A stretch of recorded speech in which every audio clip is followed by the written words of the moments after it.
இங்க போறா அங்க இல்லடா இங்கயா இப்பெல்லாம் போடக்கூடாதுப்பா.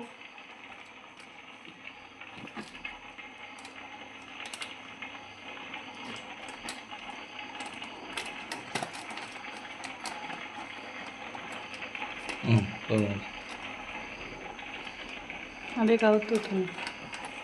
அதான் போய்க்கும். நீ பயப்படுது அப்பா பயப்படுப்பா. இரு இரு இரு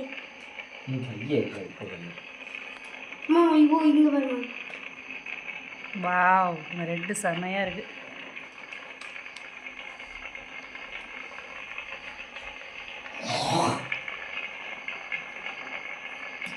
இந்த மீன் வளர்ப்பு மீண்டும் தொடரும். நாங்கள் ஒரு தடவை செத்து போச்சுன்னு இன்னும் தங்க மாட்டோம். மறுபடியும் வாங்கி உங்களுக்கு இந்த வீடியோ பிடிச்சிருந்துச்சுன்னா லைக் பண்ணுங்க, சப்ஸ்கிரைப் பண்ணுங்க. எல்லாரும்